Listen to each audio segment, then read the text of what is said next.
Splošna bolnišnica Murska Sobota je že od jeseni zaradi koronavirusa najbolj obremenjena bolnišnica v državi. Covid pacienti zasedajo kar tretjino razpoložljivih postelj, na prvi dan v letu pa so beležili 139 covid pacientov. O stanju v bolnišnici in izzivih, s katerimi se soočajo, sta spregovorila strokovni direktor Splošne bolnišnice Murska Sobota Danijel Grabar in pomočnica direktorja za področje zdravstvene nege Metka Lipič-Baligač. Prvi delovni dan novega leta smo začeli praktično z številkami, kakor v zadnjih časih. 139 covid pacientov v bolnišnici, poleg okrog 120 še ostalih pacientov. Je dejansko bolnišnica kar napolnjena in se te številke kar držijo nekje v teh okvirih. Nekaj čez 30 sprejetih pozitivnih pacientov v času praznikov je tudi zgovoren pokazatelj dogajanja v regiji.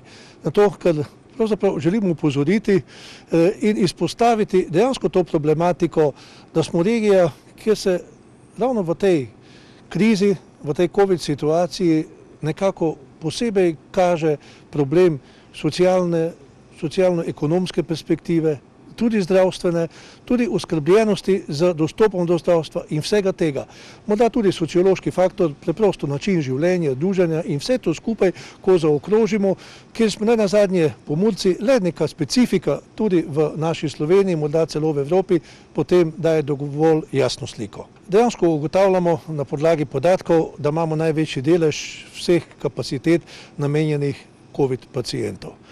Tako da pri nas smo dejansko z intenzivnim delom praktično že v času prve epidemije, potem skozi vse poletje, tudi z adaptacijo prostorov, z razporejanjem kadra, z načrtovanjem aktivnosti, vkolikor pride do poslabšanja stanja, res zagotovili možnosti, da smo zdaj nekako za hudimi napori kos vsem tem izzivom. Seveda si pa želimo drugačno obravnavo. Želimo si, da bi bilo manj pacientov, ki bi lahko zares ponudili vse tisto, kar lahko z ustrezno, predvsem zdravstveno nego, vse to, kar zdaj pač delamo v teh pogojih, ki jih imamo. Želimo si tudi ponovno oživljati vse ostalo dejavnost bolnišnice, tudi za ne-covid pacijente. Kako do tega priti? Zagotovo zmanjševanje števila okuženih v regiji je edina metoda, ki pomaga. Mi smo poskušali tudi z sodelovanjem z ostalimi bolnišnicami premeščati pacijente. Vendar problem, kateri pacijenti so sploh sposobni premestitve na drugi konec Slovenije. Problem, kako nekoga, ki komaj pride do bolnišnice v Soboti, zdaj napotiti kam drugam. Vse te stvari moramo nekako jemati v obzir, ko načrtujemo obravnavo, zdravljenje nekega od pacijentov. Tako da preprosto še zmeraj upanje, da bo cepljenje, da bodo ukrepi, predvsem pa ta osebna zavzetost vsakega posameznika, da res vemo, kako nas maska zaščiti, kako se izogibamo stikom, kjer bi lahko prenesli okužbo, razkuževanje rok. Enostavno ti osnovni elementi morajo postati del našega vsakdana, vsaj v tem času, dokler še traja taka situacija. Ko se bo stanje sprostilo, ko bo mimo tega, morda tudi kot bo manj širjenja virusnih obolenj, spomladi, poleti bo zagotovo tega manj, bomo lažje, bolj sproščeno živeli. Ampak zdaj bi se res želeli, da predvsem tukaj v naši regiji razumemo to situacijo in vsak posameznik, vsak osebno da svoj prispevek, da bo stanje drugačno. Dejansko številke so zgovorne sama po sebi. Število okuženih v regiji, določen odstotek zmeraj potrebuje zdravljenje v bolnišnici. Vprašanje je samo, kdo je tisti posameznik. In glede na to, koliko je bilo v zadnjem času, v zadnjem tednu okuženih, toliko pride pač k nam. Projekcije so razmerno enostavne. Mi približno že naprej načrtujemo, poznamo. Vprašanje je lahko dan, dva, kdaj kdo pride, kdaj res nujno rabi bolnišnično zdravljenje. Zdaj ugotavljamo ob tem tudi, ampak zaenkrat, če nismo z nekimi študijami potrdili, da so glavne to pacijenti, ki imajo še spremljajoče obolenja. Vsaj kako zdravstveno težavo že odprej, ponavadi tudi hudo, če ne prav ne v 100%, ampak večina je takih pacijentov, tako da tudi ta zdravstveno stanje prebivalstva, tudi skrb za svoje sicer kronične bolezni, s katerimi pacijenti dobro shajajo, nekimi tabletami še kar živijo, vendar niso tako ustrezno oskrbljeni, da bi lahko tudi potem novo situacijo, kot je okužba z novim virusom, tudi zadovoljivo preživeli. Potem se znajdejo v bolnišnici in seveda vse to dodaten pritisk na zdravljenje. Tudi v bolnišnici se stanje posameznikom zelo slabša in še dodatno je potem zelo hud pritisk, pri večjem številu je zmeraj določen odstotek, ki rabi intenzivno zdravljenje in te kapacitete so tudi praktično izčrpane. Dejansko smo zdaj nekje v stanju, ko je pravzaprav polovica zaposlenih nekje na tej varni, sorazmerno varni strani, absolutne varnosti pač ni. Tako da tukaj je nekoliko lažje. Seveda je bil problem ob nenadnem pojavu večjega števila. Nam se je zgodilo, ko so določene enote praktično skozi noč ostale brez zaposlenih. Veliko razporejanja je bilo potrebno, veliko angažmaja posameznikov, predvsem vodilnih in pa tudi same osebne zavzetosti. Moram izpostaviti res sodelavce, ki nikoli niso spraševali, zakaj jaz, zakaj moram zdaj jaz delati, tudi vsak dan praktično 14 dni biti v službi in podobno. So razumeli, da je treba, da naredimo vse za paciente, ki so tukaj, ki so prepuščeni nam in potrebujejo obravnavo.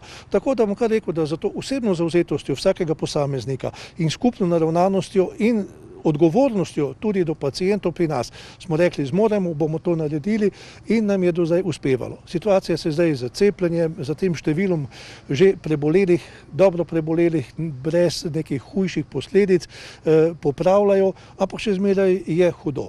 Zdaj ugotavljamo, kot je že izpostavljeno, obremenjenost, izčrpanost zaposlenih.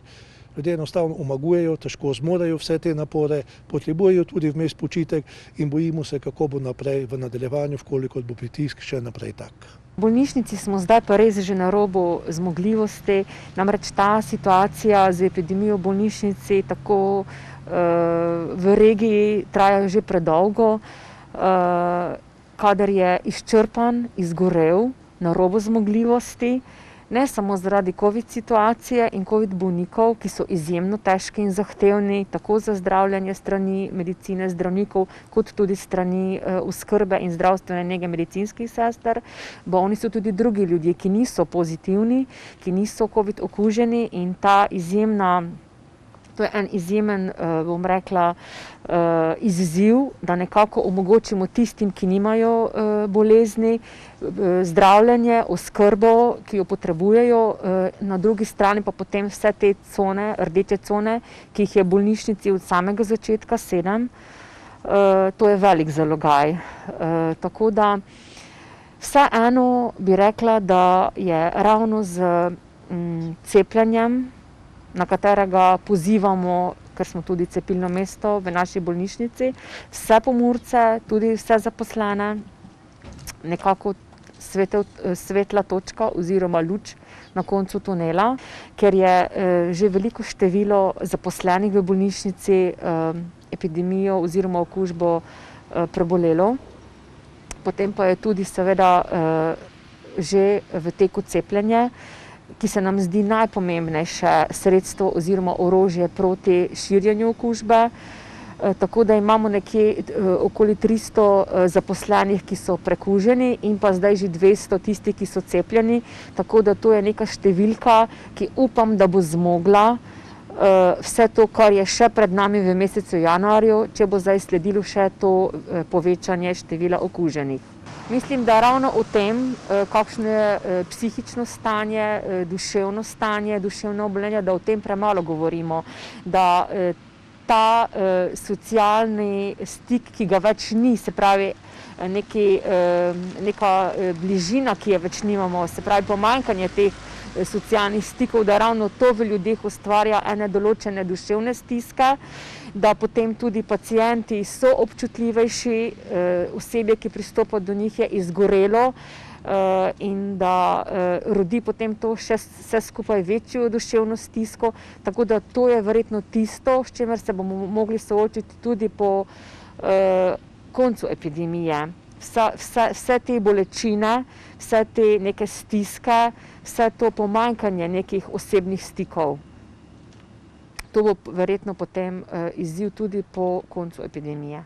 Morda je sama družba tista, ki pač nekako da možnost razprav, razmišljanja tistih, ki niso ravno strokovnjaki na področju medicine, na področju tudi nenazadnje cepljenja in so potem ob vseh teh mnenjih, ki niso kompetentna, ki niso strokovna, ljudje zmedeni. Ravno zato smo v bolnišnici pristopili zelo resno k temu, da smo dali s svojim zgledom, cepila sva se oba z direktorjem, smo dali zgled vsem, da pač podpiramo cepljenje, ker je ravno to po priporočilih stroke, upoštevamo stroko medicine, tisto, kar nam lahko pomaga epidemijo ustaviti, preprečiti. In zato je pomembno, da nekako spodbudimo, da vsi skupaj zaupamo stroki, in s tem vplivamo na to, da se čim prej vrnemo v stare tirnice življenja.